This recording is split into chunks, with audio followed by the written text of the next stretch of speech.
say that you found, you were surprised by India's vibrant democracy. How does it fare, or what is your understanding of what makes it thrive or what makes it work as a democracy, as opposed to, say, countries like in Latin America, for example, Sure. which are comparable in terms of economy? What makes them not such healthy democracies, and what is it that makes India such a healthy democracy? So first, I want to be very clear. We can all debate definitions of democracy, and I've had journalists say, "Well, how can a country be a democracy when?" And they'll give me an example. Some injustice has happened, and I could go to any country, including Australia, and point to some injustice that has happened. I mean, during coronavirus in Australia, a pregnant woman had police come to her home and arrest her for making a post on Facebook that was opposed to government policy on coronavirus. They arrested a pregnant woman, and unbelievable, right? How could a country be a democracy where that happens? And the answer is that things happen everywhere. Inappropriate things happen everywhere. I'd like to do some kind of systematic study. And the clear cut, I mean, it's difficult to measure things like human rights because that's all driven by individual stories that then get aggregated. Let's take just a very rough cut. Does a country have regular elections with peaceful rotation of government in power? Now, I know that's not the sum total of democracy, but that's a bare minimum requirement. I mean, if you don't have regular elections on schedule, and if the person who loses steps down, then you don't have democracy. Okay, so just a first cut definition of democracy. Again, I want to be clear. I'm not claiming that's all there is. Of course, democracy requires a free press. Democracy requires human rights. But, first cut, does it have elections? You can't find another country of GDP per capita less than about $8,000 per year that has had even 3 decades of widely acknowledged to be free and fair elections with peaceful rotation of parties in government. Okay, can't find a single one. Maybe there's, I'm sorry, I say that categorically. There might be a small island state somewhere. I mean, no country more than 1 million population. Not the size of India, or Well, not of any substantial. So, I mean, I'm just saying, when I say not a single one, someone might say, but you're forgetting about some obscure island, among countries with more than 1 million population. There's not a single one under $8,000 or so GDP per capita that has just that basic definition. So that's what drove me to move from my own natural approach, which is quantitative cross-national studies, to start doing a much more literary, much deeper, more what we call technically idiographic, that is specific to the particular case, approach to studying India. And what attracted me was both that fact that India is such an outlier, but also the fact that the literature is in English.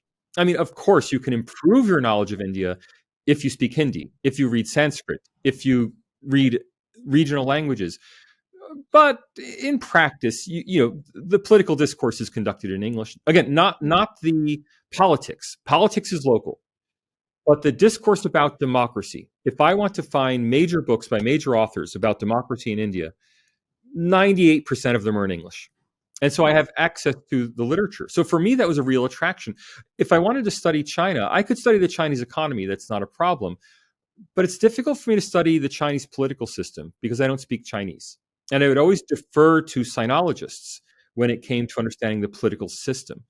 But with India, there's this great opportunity that you don't have to be a country specialist to be able to really understand Indian democracy. The same way that so many people are not really Americanologists, are not, but they still understand American democracy. Why? Well, because they can watch the TV, they can read the newspapers, they can read the authors, they can engage in the discussion. Well, India is open to that same sort of analysis. As a result, for the last 3 years, I've just been doing such a deep dive into Indian democracy, whether that's current events. So I follow, I'm always getting advice from people. No, don't follow that person. I don't like this person.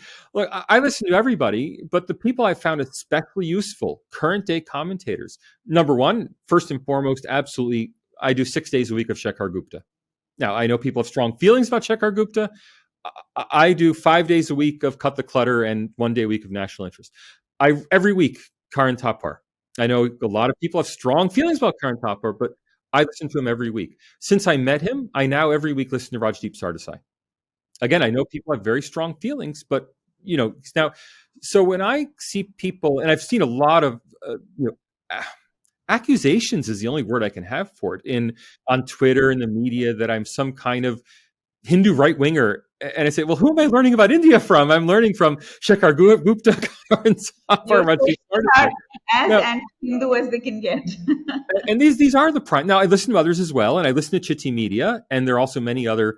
I don't limit myself to these people, but they are my every week sort of people. Now, I also read the Indian Express.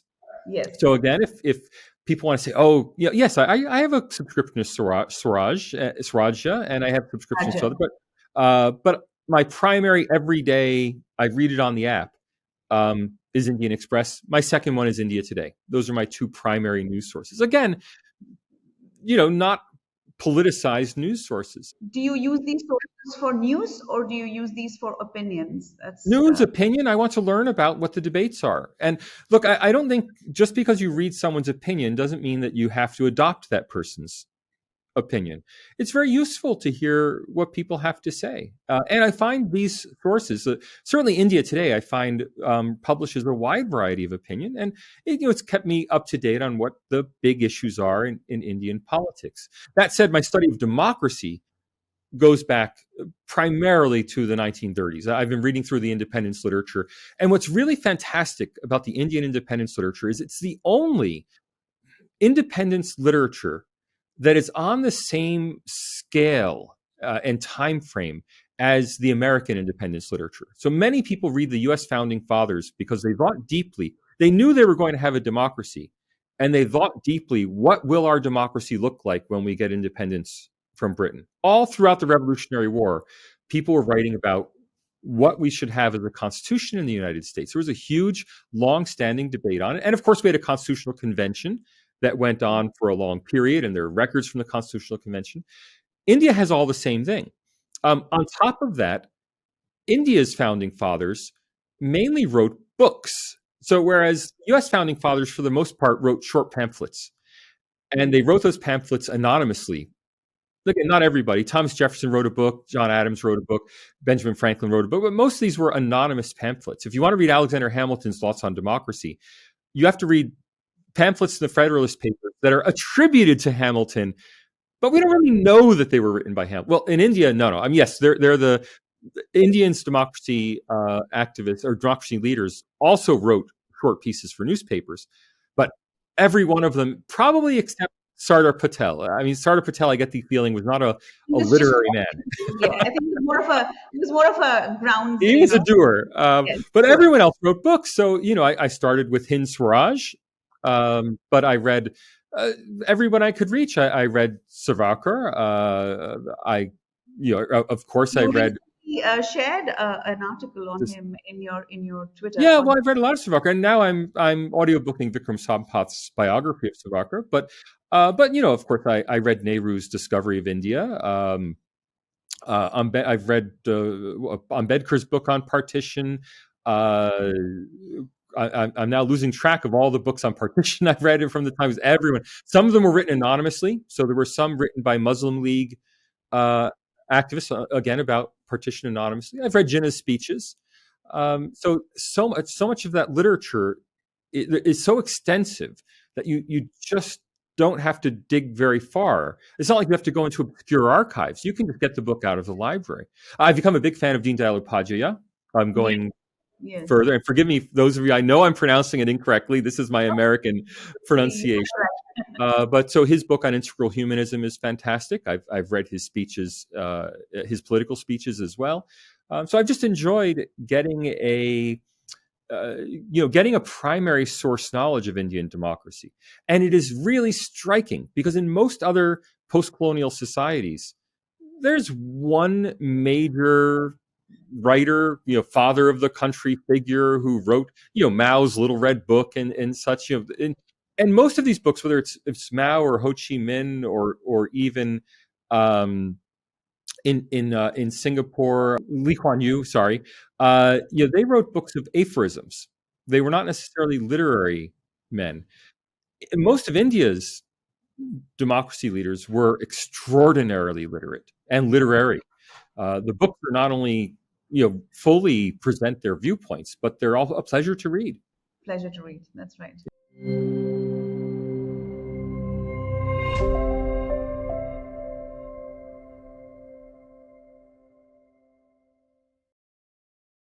Please remember to subscribe to us and switch on the notifications for this channel. For our other social media links, more content, and to support our work, please visit citti.net. Dhanyavad. Namaskar.